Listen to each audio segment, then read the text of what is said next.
Je m'appelle Corbeyran. C'est vrai que je gomme souvent le prénom de mon pseudo parce que j'ai modifié un peu l'orthographe de mon nom. Corbeyran fonctionne un peu comme une marque. Donc j'enlève Eric, donc je m'appelle Corbeyran, je suis scénariste de bande dessinée. Je suis né en 1964, il y a pas loin de 54 ans, parce que je suis né en décembre. Je suis scénariste de bande dessinée depuis 1990, j'ai sorti ma première BD en 1990, j'ai publié quelques centaines d'albums depuis. J'ai travaillé pour quelques éditeurs, notamment Delcourt, Soleil, Glénat, Dargaud, Les Humano. Enfin, j'ai pas travaillé chez tout le monde, mais j'ai travaillé chez quand même quelques éditeurs, dont les principaux que je viens de citer, Delcourt, Glénat, Dargaud, Casterman. J'ai une prédilection pour le fantastique. Depuis quelques années, j'ai changé un petit peu de chemin, j'ai pris un petit peu un chemin de traverse avec des séries autour du vin, notamment Château Bordeaux et Vinifera, qui m'ont amené à rencontrer un univers qui m'était à moi étranger, totalement étranger. Mais mon jardin de prédilection reste évidemment le fantastique, l'aventure, enfin tout ce qui tourne autour de la BD de genre. Ouais, il y en a plus, là. Tu as des chiffres qui datent d'il y a 6 mois. Non, j'en ai écrit 370. Je sais pas parce que je fais pas. Je tiens les comptes, évidemment. Je tiens les comptes pour pouvoir répondre à ce type de questions, mais je sais pas me situer dans le.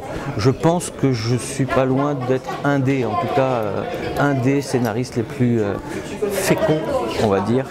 Ça c'est gentil. Ça n'engage que toi, mais c'est très gentil. Alors après, on n'est pas forcément obligé d'aimer tout ce que je fais, mais c'est vrai que les gens qui me suivent un petit peu sur tous les fronts sont rarement déçus parce que j'ai un petit côté, je sais entraîner mes lecteurs dans une aventure, ce que les Américains appellent un page turner, tu vois, c'est-à-dire quelqu'un qui invite à aller à dévorer l'espace, parce que je sais pas, peut-être que j'ai appris dans des formats un petit peu réduits, tu vois. Moi je suis un enfant du 46 pages, donc quand tu as une histoire à raconter en 46 pages, parfois ça peut paraître un peu court, mais ça donne un certain format à tes récits, et du coup une forme de densité s'installe.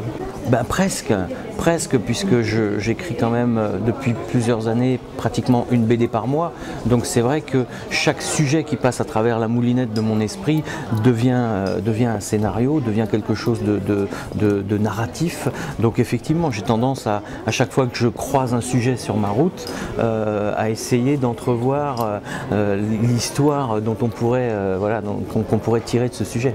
Je pense que ton pire ennemi, c'est toi-même. Je vais peut-être contourner un petit peu la question. J'ai fait des choses tellement variées que je ne pense pas avoir une identité ou un public précis. Tu vois, je pense à certains de mes collègues qui ont, tu vois, comme Christophe Beck, qui a un vrai public autour de sa SF, des gens comme Jean-David Morvan qui ont su fédérer une communauté de lecteurs. Moi, entre ma reprise de Bécassine, Le Chant des mon adaptation d'Assassin's Creed, Château Bordeaux, Shadow Banking sur la finance, enfin tu vois, les écarts sont tellement grands entre les trucs que j'ai du mal à définir qui sont mes lecteurs, et je pense que mes lecteurs ont énormément de mal à savoir qui je suis complètement.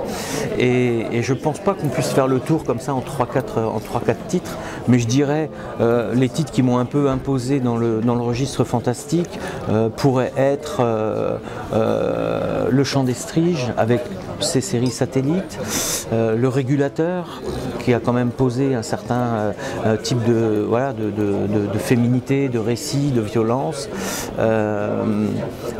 En fantastique, je dirais Métronome, tu vois aussi, et Uchronie. Voilà, en fantastique, c'est peut-être ces 4 séries qui pourraient me définir, mais il y en a eu beaucoup d'autres, des séries moins sérieuses entre guillemets, comme Nelson Lobster. Je pense à Nelson Lobster qui était un peu le baron de Munchausen, tu vois.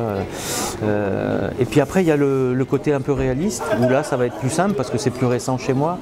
Je pense à Château Bordeaux et à 14-18 par exemple, qui sont deux sujets qui ont bien fonctionné et qui peuvent définir voilà, mon travail en tant que historien, voilà, scénariste historique ou scénariste de niche comme on dit par rapport au vin, quoi. Oui, c'était une très très bonne idée et je la dois à mon éditeur Jacques Glénat qui m'a poussé à m'intéresser au sujet.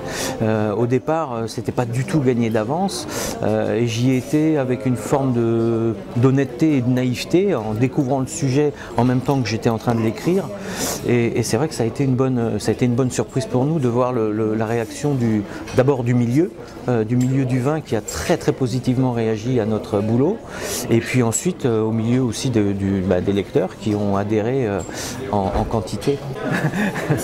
Je suis devenu un acheteur de vin, donc les vins ne sortent pas des caves aussi facilement qu'on peut l'imaginer, mais j'ai entendu dire qu'il y a une vingtaine d'années, il y avait plus de petits cadeaux. Mais là, disons que je suis devenu un acheteur de vin, oui, ça c'est sûr. Et puis c'est l'occasion surtout de découvrir. Effectivement, il y a beaucoup de dégustations. Et puis je suis invité aujourd'hui, que la série marche très bien.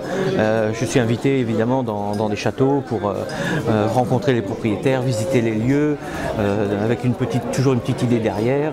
Va-t-il utiliser mon château pour Château Bordeaux? Voilà, donc c'est très très très très sympa. C'est devenu pour moi un monde que je fréquente aussi beaucoup plus aujourd'hui. J'ai même beaucoup d'amis dans le milieu du vin aujourd'hui, parce que ça fait quand même un peu plus de 10 ans aujourd'hui que je m'en occupe. Donc voilà, ça a créé des liens, c'est un monde extrêmement convivial, extrêmement ouvert, et qui a trouvé dans la bande dessinée un miroir auquel eux n'étaient pas habitués. Ils considèrent que la BD pour eux c'est tout nouveau. Donc ça fait plutôt plaisir, tu vois. Pour eux c'est un médium qui est très dynamique et qui traduit bien leurs préoccupations. J'ai pas trop mon programme en tête là actuellement, mais je suis en train de travailler avec Éric Chabert pour les éditions Hachette sur un texte de François de Closet qui est venu me voir chez moi récemment et qui m'a posé sur la table un texte magnifique sur les relations entre Fritz Haber et Einstein. Donc on va faire un diptyque sur ces relations, avec en toile de fond évidemment la Première Guerre mondiale et la Seconde, avec en toile de fond les destructions massives de l'époque, c'est-à-dire la chimie pour Fritz Haber et la bombe atomique pour Einstein. Donc c'est un sujet dramatique mais magnifique, écrit par François de Closet, et dont il m'a demandé de faire l'adaptation bande dessinée, et ça sortira chez Hachette à la rentrée avec Éric Chabert, le talentueux Éric Chabert au dessin. Des gens que je comprends pas, il en reste un en bande dessinée, c'est Andreas. Donc je ne me lasse pas de relire ses œuvres. À chaque fois je découvre des trucs très très différents. Et c'est vrai qu'effectivement le mystère et l'incompréhension invitent à la relecture.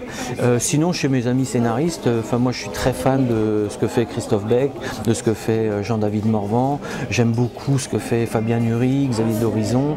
Donc voilà, j'ai quelques amis scénaristes avec lesquels on s'échange nos productions, et je les lis avec grand plaisir.